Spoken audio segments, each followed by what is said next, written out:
Hey everyone, back again. Today I'm going to talk about Marcuse's notion of repressive desublimation. But before jumping into that, if you want to follow me anywhere other than here, you can find me on Instagram at theory_and_philosophy or on Twitter at David Guignot. If you're new here, welcome. I'm David. I try to explain philosophical texts and ideas to make them accessible to you. So if you're new, like, share, subscribe, tell your friends. Who knows, they might get a kick out of it, or they might not, but you can try.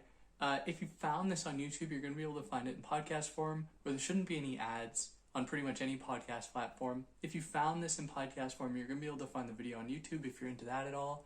And yeah, if you want to help me out, like, share, subscribe, tell your friends. You can help me out monetarily via Patreon or PayPal, but obviously no pressure. And yeah, let's jump into this kind of complicated idea from Marcuse. Now this comes out of the text One Dimensional Man that I've actually covered in its entirety on this channel, so you can go and find that, in which Marcuse bemoans the advent of capitalism and late capitalism and what it does to natural human drives, what it does to human efforts to be creative, to have desire in many different forms: sexual desire, desire for self-realization, desire for something like transcendence, and so on. Now he thinks that capitalism represses all of these desires. These natural human desires are repressed under the weight of capitalism that puts certain obligations on people. Obligations like having to work at the minimum 9 to 5, 5 days a week, which normally translates to 50 or 60-hour work weeks for most people, especially if people are trying to raise children or are single parents who have to work a lot more to pick up the slack. People are forced into very precarious, difficult working situations that make it hard for them to have any time for themselves, to be able to realize any of their own desire, any of their own potential. Now this presents an undeniable problem for capitalism, because if people are unhappy, people are going to be less likely to actually participate in their world, in their culture, in their economic system. And so capitalism, to assuage that, to mitigate that potential dissatisfaction, offers alternatives that can appeal to people and that can serve as zones for them to attain their own desire. And these come to stand in for those previously natural desires.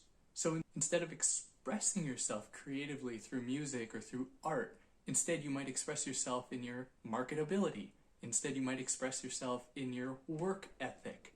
Now all of these forms of expression only serve the end of maintaining the system at hand and maintaining your position within that very system. So one of the ways that I like to think about this is thinking about car ads. And if anyone's ever watched TV, you've probably seen one of those car ads for a Jeep or a truck or something that's always out in the wilderness, in the backcountry, demonstrating how this car is your gateway to be liberated, your gateway to escape the repetitiveness of everyday life. When in fact that so-called escape is only conditioned by capitalism itself, where its possibility is gatekept by having to buy a very expensive truck, but also the very logic of escape, of vacationing, only serves to maintain the system at hand so that you can come back to work after that, ostensibly refreshed, so that you can be a productive worker once again. Now this act, or this phenomenon of transforming real human desire into manufactured ones or even cultural ones under capitalism, is what is called, and he's borrowing from the psychoanalytic tradition here, sublimation.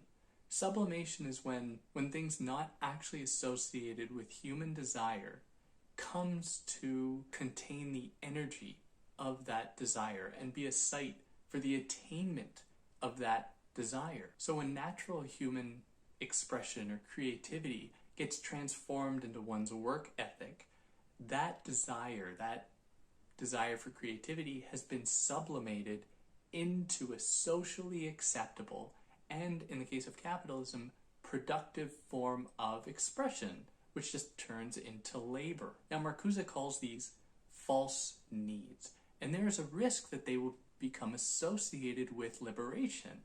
The idea that, oh, if I only get a job, then I will be liberated. If I only vote for the right candidate in a presidential election, then I will be liberated. And he writes that the free election of masters doesn't actually do anything to get rid of either masters or slaves. All it does is reproduce that system at large, but we are told that voting for political candidates will be the ticket toward liberation.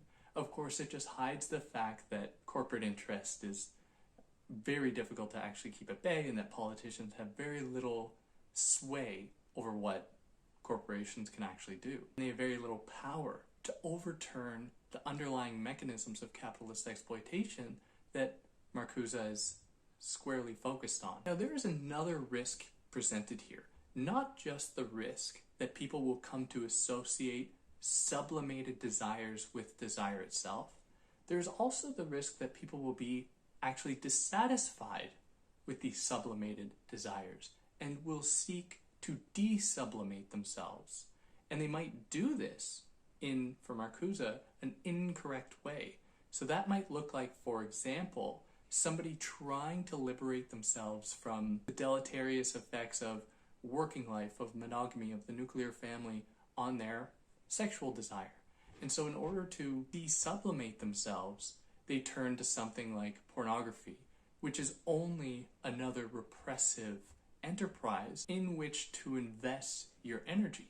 So this is what he calls repressive desublimation. This is the act of tearing down all of those sublimated desires, but only doing so by putting other sublimated desires in its stead.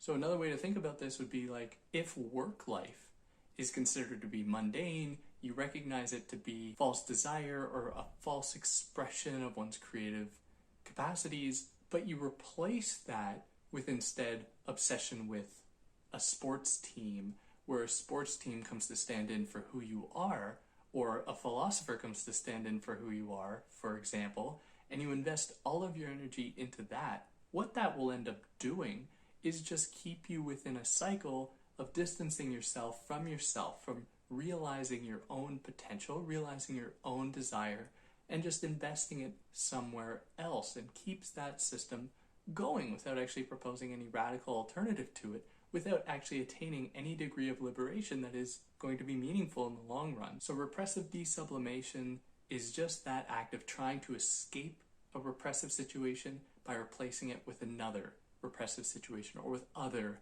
repressive institutions. Now, as far as critiques of this idea go, there are quite a few of them.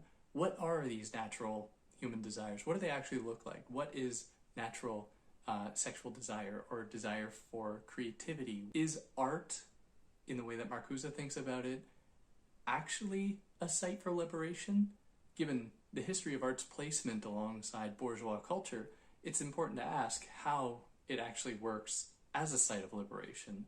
And so there are these important questions that can be asked in exactly how capitalism undoes these natural human propensities, because you must first establish that these natural human desires and drives actually exist before you can say, and then yes, they are being crushed under the weight of capitalist exploitation or under the weight of fascist exploitation or what have you, whatever Marcuse writes about, because he's not just focused on capitalism here, he's very much focused on Stalinism, he's very much focused on fascism as other repressive institutions that seek to impose a rule over the people. The thing is, he focuses more squarely on capitalism because it does so more sneakily. That is, it imposes views of the world onto people and how they should conduct themselves in ways that are a little bit more discreet than Stalinism does, than communism does, than fascism does. And yeah, that's just, I'd love to hear if anyone has any other points to that or thinks that I'm being a little unfair to Marcuse. I'd love to hear about it. If there's anything else, if you like what I did, like, share, subscribe. If you didn't like what I did, leave a comment, yell at me, that's fine. And yeah, catch you next time. Take care.